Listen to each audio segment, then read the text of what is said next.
Bom, pessoal, agora geografia. Geografia, a gente vai começar o livro C4, tá? Então, agora vai ficar aquele período que algumas matérias estão no C3, algumas estão no C4. Estamos começando geografia no C4. Lá na página 108, que na verdade a matéria começa na página 106, que tem esse iniciozinho aqui com aquele quadro, né? Que mostra como foi formado o Brasil e como ele é administrado na atualidade. Então, a gente vai estudar agora essa parte da administração, certo? Então, ele fala aqui, a temática da exposição é a formação do Brasil. Você sabe como foi formado o território do país? Vocês já estudaram isso? Você conhece o lugar retratado na fotografia? Aqui tem uma fotografia retratando a chegada dos portugueses. Onde mesmo que eles chegaram, hein? Porto Seguro, muito bem. Eles chegaram em Porto Seguro. Quem governa o país e os municípios? Você sabe quem governa o país e quem governa os municípios? Pois é isso que a gente vai estudar agora, tá? Eu gostaria muito que a gente não entrasse na questão da política. Nós estamos vivendo um momento político, né? Nós estamos numa pré-eleição de candidatos à prefeitura e a vereadores. E aí tem posicionamento político, cada um concorda com um, cada outro concorda com o outro, tudo bem. A questão aqui, a gente vai estudar o que é obrigação, o que é dever de cada cargo e quem administra, quem faz o quê, tá? A gente não vai entrar em política, ok? Porque política a gente não discute, cada um tem a sua opinião, combinado? Então, vamos lá. Na página 108, ele vai falar assim, organização territorial e administrativa do Brasil. Aí aparece uma placa mostrando limite de municípios, Campinas e Hortolândia. Ele pergunta assim, você já viu esse tipo de placa em estradas próximas à sua casa? Na verdade, próxima à nossa casa não, mas se a gente sair daqui para Petrópolis, por exemplo, tem essas placas, né, de limite de município. Se você for daqui a Aparecida, tem várias dessas placas, mostrando que termina um município e começa o outro, certo? Então, ela está indicando o limite, aonde começa um município e aonde termina o outro, certo? Qual é o nome do município em que você mora? Nós moramos no Rio de Janeiro. E quais são os nomes dos municípios vizinhos aos seus? E aí a gente tem vários. Tem Nova Iguaçu, tem São João de Meriti, tem Duque de Caxias, tem Niterói, né? Tem vários municípios próximos ao nosso. Então, vamos lá. Página 109. A organização e a administração. A tarefa de organizar e administrar um país é muito complexa. Para facilitar a sua organização e administração, o território nacional está dividido em porções territoriais menores, os estados e os municípios. O município é a menor unidade político-administrativa existente no Brasil. Em geral, os municípios possuem uma área rural, onde estão as fazendas, os sítios, e outra urbana, onde estão concentradas as casas, os comércios e os serviços. Observe o mapa a seguir. Então, aqui a gente tem o mapa do município de Jundiaí, em São Paulo, tá? E aí tem áreas urbanas e área rural. Então, o que está em rosa é área urbana e o que está em verde é área rural, certo? As metrópoles são exceção quanto à divisão de áreas do município em rural e urbana. Nelas, quase toda a área do território municipal é urbano. É o caso do Rio de Janeiro, de São Paulo e de outros grandes centros. Então, metrópoles são as grandes cidades, certo? Geralmente tem muito mais área urbana do que rural. Então, vamos lá. No país, todos os municípios estão inseridos em um estado. Assim, Um conjunto de municípios forma um estado. Já um conjunto de estados forma o Brasil. Atualmente, o nosso país tem 26 estados e um Distrito Federal, onde está localizada a capital do país, Brasília. Por uma questão organizacional, no Distrito Federal não existem municípios, mas regiões administrativas. É o nome que se dá às pequenas partes do Distrito Federal, certo? Brasil é uma república federativa. Primeiro a gente vai dar uma olhada aqui no mapa. Então a gente tem o Brasil inteiro, mapa verde, o Brasil estado e o Brasil municípios. Então em pontinhos vermelhos você vai ver os municípios. E aí você vai ver que a região sudeste tem muitos municípios, certo? Então vamos lá. Existem diversas formas de governar um país. No Brasil, o sistema de governo é a república presidencialista. O que é república? República é de origem grega, essa palavra, e significa coisa pública, de todos. Esse sistema de governo tem em vista o interesse geral de toda a população, ou deveria ter, né? Então, no dia 15 de novembro agora, a gente comemora a proclamação da República, certo? No dia 7 de setembro, nós comemoramos a independência do Brasil. O Brasil se tornou independente de Portugal, mas ele virou um império. O sistema de governo era império. Dom Pedro virou imperador do Brasil. Ele deixou de ser o filho do rei de Portugal e passou a ser imperador do Brasil. Ainda era uma monarquia, certo? Quando foi no dia 15 de novembro, de anos depois, foi proclamada a República, ou seja, acabou a monarquia, não é mais daquela maneira onde o imperador ou o rei mandam e todo mundo obedece, né? Não passa mais de pai para filho, vai ter que ter eleição, vai ter que ser escolhido pelo povo, porque a república ela tem esse objetivo. Ele significa coisa pública, ou seja, de interesse da população, certo? E não interesse da família real, ok? Então vamos lá. Isso significa que o país é governado por um presidente durante um tempo determinado. Esse período é de 4 anos, podendo o presidente ser reeleito por igual período. Mas cada presidente só pode ser presidente 2 vezes. Não pode ser reeleito uma segunda vez, certo? Esse período, a eleição ocorre por meio do voto direto dos cidadãos. Isso é muito importante, certo? Houve uma época em que não existia o voto direto.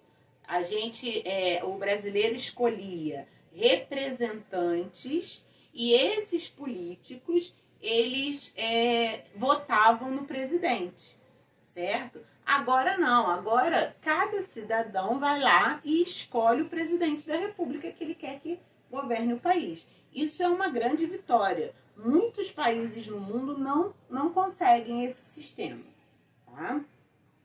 Nessa forma de governo, o presidente é o líder do poder executivo. Pode marcar isso aí. Quem é o líder do poder executivo? É o presidente. Poder executivo é aquele que executa, é aquele que faz, certo? E o presidente é o líder do poder executivo do país. Cabe a ele escolher os ministros que vão lhe auxiliar no cumprimento do programa de governo. E nesse regime, os poderes executivo, legislativo, que tem a ver com as leis, e judiciário, que tem a ver com a justiça, funcionam em harmonia, mas de forma autônoma. Ou seja, o poder executivo, ele não manda no legislativo nem no judiciário. O poder legislativo não manda no executivo nem no judiciário. E o poder judiciário não manda no legislativo nem no executivo. Eles funcionam juntos e eles têm autonomia, certo? Então, vamos lá. Além de ser uma república presidencialista, o Brasil também é uma república federativa.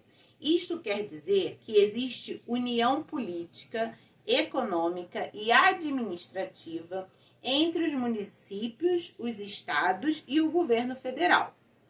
Apesar disso, os estados e os municípios podem criar leis próprias, que foi o caso agora, por exemplo, que o governador do Rio de Janeiro autorizou a escola particular que quisesse retornar às aulas poderia retornar, desde que seguindo os protocolos, parará, parará, parará. Não foi o presidente que autorizou, foi o governo do estado do Rio de Janeiro que autorizou isso no estado do Rio de Janeiro. Alguns estados não autorizaram, outros já tinham autorizado antes e depois fecharam as escolas de novo, porque as crianças ficaram doentes, os professores ficaram doentes, né? Então, essa, por exemplo, foi uma lei que foi dada pelo governador. Então, existem leis governamentais e existem leis da prefeitura também. Então, vamos lá. Que são válidas no interior do seu território. Ou seja, o que o governador decide é só no estado. O que o prefeito decide é só para o município, certo? Desde que não se oponha à Constituição Federal. A Constituição Federal é a lei maior, certo? É a lei do Brasil. A nossa Constituição Federal é a Carta Magna, que a gente chama. Nenhuma lei pode se opor à Constituição Federal. Vamos lá. Desta maneira, cada um desses recortes territoriais possui uma considerável autonomia. Eles não são totalmente autônomos, mas têm alguma autonomia. Os representantes do poder legislativo, senadores, deputados federais e estaduais e vereadores, que nós vamos votar agora, são eleitos por meio do voto do cidadão.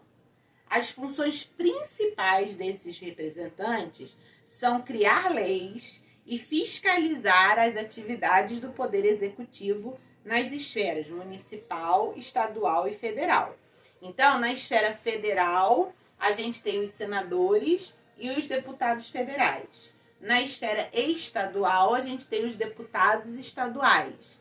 E na esfera municipal, nós temos os vereadores, certo? Então, quando a gente ouve falar na Alerj, a Alerj é onde ficam os deputados estaduais do Rio de Janeiro, certo? Os vereadores ficam na Câmara Municipal, que é onde ficam os vereadores para resolver as questões do município, tá?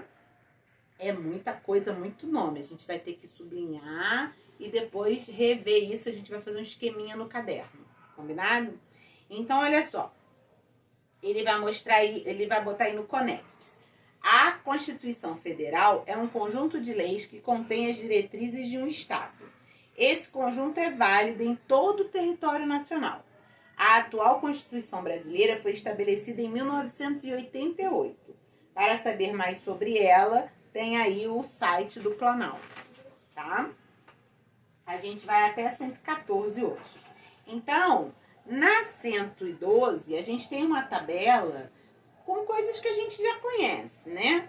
Que é o nome das unidades federativas, que são os estados e o Distrito Federal, a sigla, que a gente já viu também, logo lá no início do ano, as regiões, certo? E agora aqui tem a quantidade de municípios de cada estado, tá? E aí, olhando para essa tabela, vocês vão responder a página 113, a página 113, tá bom? Então, olhando para a tabela, vocês vão responder a página 113. Muito bem. Agora, vamos aqui para a 114, que é a nossa última página de hoje. Então, olha só. O mapa a seguir mostra os municípios localizados próximos a Recife, capital do estado de Pernambuco, um dos mais populosos da região Nordeste. Então, olha só, Pernambuco é isso tudo aqui, ó. Pernambuco é isso tudo. Aqui, nessa região, é o estado de... É isso que eu tô falando, tá certo? Tá certo. Aqui é o estado de Pernambuco. Essa região aqui é onde está o município de Recife. Só que tem outros municípios em volta, pintadinhos de laranja, que eles ampliaram para cá, tá certo? Então aqui tá a ampliação dos municípios. E aí vocês vão ver aí que tem Recife, Olinda em verde, Paulista, Abreu e Lima, Igaraçu, Itapissuma, Ilha de Itamaracá, Araçoiaba, São Lourenço da Mata, Moreno, Jaboatão dos Guararapes, Cabo de Santo Agostinho e Ipojuca. Ainda tem ali Camaragibe também, certo? Então, esses são municípios que ficam próximos a Recife, que é a capital do estado de Pernambuco, que é tudo isso aqui. Tá? Então, olhando o mapa, vocês vão responder aqui as perguntas que se seguem aqui, A, B e C. Combinado? E aqui a gente vai deixar para a próxima aula, tá? Então, a gente viu nessa aula que o Brasil ele está dividido em estados e o estado está dividido em municípios. Que o poder executivo... o Brasil tem o poder executivo, o poder legislativo e o poder judiciário. São 3 poderes, certo? Nós somos uma república federativa. República quer dizer um governo que é feito para o povo. Federativo porque existe uma união entre os estados, certo? Então, o presidente ele tem um certo poder entre os estados e municípios. Apesar disso, governadores que governam o estado e prefeitos que governam o município têm alguma autonomia, certo? Vimos que quem forma o presidente, o governador e o prefeito, eles fazem parte do poder executivo. O poder legislativo, que é quem faz as leis, são os senadores, os deputados federais e estaduais e os vereadores, certo? O poder judiciário nós vamos estudar depois, que tem relação com a justiça. Vamos devagar, tá certo? Então, eu quero que vocês leiam novamente com calma, marquem tudo isso que eu falei que é importante e respondam as questões do livro, tá? Qualquer dúvida a gente tira no Meet. Beijo e até daqui a pouco na aula de artes.